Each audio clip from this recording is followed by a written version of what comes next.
Congress party अपने संगठन को मजबूत करने के लिए वर्षों बाद गुजरात का रुख कर चुकी है। उन नेताओं को पार्टी के साथ जोड़ने की रणनीति चल रही है जो पिछले कुछ वक्त में कांग्रेस से मुंह मोड़ चुके हैं। खुद राहुल गांधी लोकसभा चुनाव के बाद से 2 बार गुजरात का दौरा कर चुके हैं और अब कांग्रेस का राष्ट्रीय अधिवेशन भी गुजरात के अहमदाबाद में हो रहा है। ऐसे में सवाल यह है कि आखिर कांग्रेस ने गुजरात में ही अधिवेशन का फैसला क्यों लिया? क्या इससे पार्टी को कोई बड़ा फायदा होगा? क्या कोई बड़ी रणनीति है कांग्रेस की? आप लिख के ले लो। आपको ऑपोजिशन इंडिया गठबंधन गुजरात में हराने जा रहा है। जब राहुल गांधी ने सदन में बीजेपी को खुली चुनौती दी थी तो इंडिया गठबंधन के सहयोगी दलों ने खूब तालियां बजाई। अब उस चैलेंज को पूरा करने के लिए सिर्फ राहुल गांधी नहीं बल्कि कांग्रेस के तमाम बड़े बड़े नेता गुजरात में मंथन कर रहे हैं।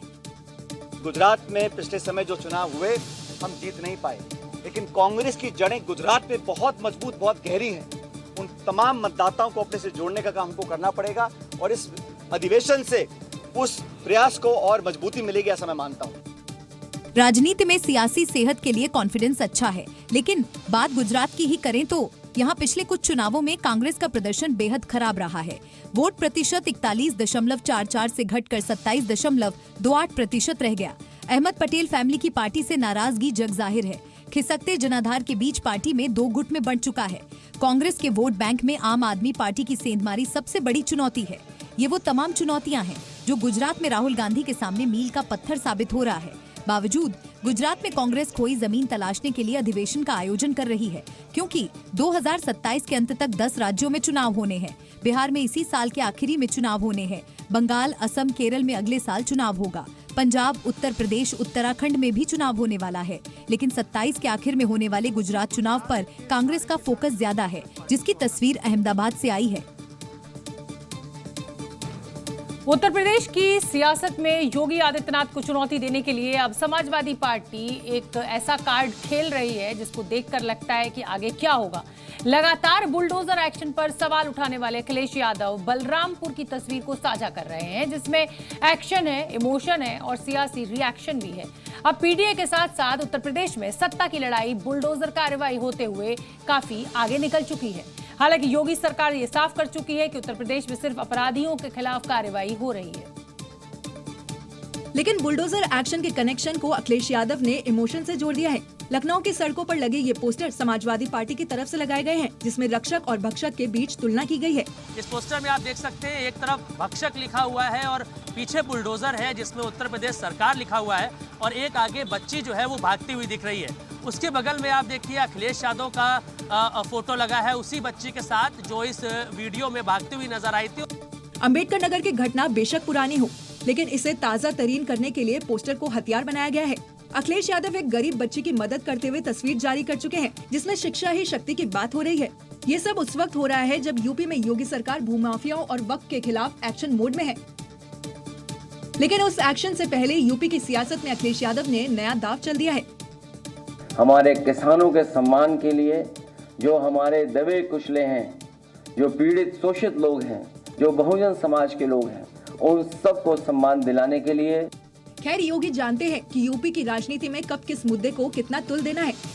ऐसे में अखिलेश यादव के इस पोस्टर वॉर पर बीजेपी के तमाम बड़े बड़े नेता फिलहाल खामोश हैं। समाजवादी पार्टी के सांसद रामजी लाल सुमन के खिलाफ आज लखनऊ में एक बड़ा विरोध प्रदर्शन किया गया और इसमें राणा सांगा पर विवादित बयान का विरोध हुआ। बयान के विरोध में महासंग्राम यात्रा भी निकाली गई। इस दौरान 36 क्षत्रिय संगठनों ने बयान पर माफी मांगने और रामजी लाल सुमन को बर्खास्त करने की मांग की। लखनऊ में रामजी लाल सुमन के खिलाफ बड़ी संख्या में क्षत्रिय संगठन इकट्ठा हुए और हल्ला बोल प्रदर्शन किया। हाथों में राणा सांगा के पोस्टर थे और लगातार बयान पर माफी मांगने की बात कही जा रही थी। देश के संसद में 2 कौड़ी के सांसद ने जो राणा सांगा को गद्दार कहा है, उसके खिलाफ राणा सांगा के औलादों ने महासंग्राम यात्रा निकाली है। ये संदेश देने के लिए कोई भी राजनीतिक पार्टी हमारे महापुरुषों के खिलाफ एक भी शब्द बोलेगी तो उसको उत्तर प्रदेश की राजनीति से उखाड़ फेंकेंगे। ये महासंग्राम यात्रा 1090 चौराहे से जीपीओ हजरतगंज तक चली। यात्रा में प्रदर्शनकारियों ने सपा अध्यक्ष अखिलेश यादव और रामजी लाल सुमन के खिलाफ नारेबाजी की। क्षत्रिय संगठनों की मांग है कि न सिर्फ रामजी लाल सुमन बल्कि अखिलेश यादव भी माफी मांगे। इस बीच अखिलेश यादव का बयान भी सामने आया है। कि अगर राम जी या सुमन जी के साथ कोई घटना होती है या समाजवादी पार्टी के नेता के ऊपर किसी तरह की कोई घटना होती है तो उसके लिए जिम्मेदार कोई दूसरा नहीं, मुख्यमंत्री खुद जिम्मेदार होंगे। दरअसल 21 मार्च को राज्यसभा में बहस के दौरान सपा सांसद रामजी लाल सुमन ने राणा सांगा पर विवादित टिप्पणी की थी। इसके विरोध में करणी सेना के कार्यकर्ताओं ने आगरा में सांसद सुमन के आवास पर तोड़फोड़ भी की थी, जिसके बाद सपा सांसद सुमन की सुरक्षा बढ़ाई गई। हालांकि 12 अप्रैल को आगरा में करणी सेना भी प्रदर्शन की तैयारी कर रही है। ऐसे में सांसद सुमन की सुरक्षा को लेकर पुलिस अलर्ट मोड पर है।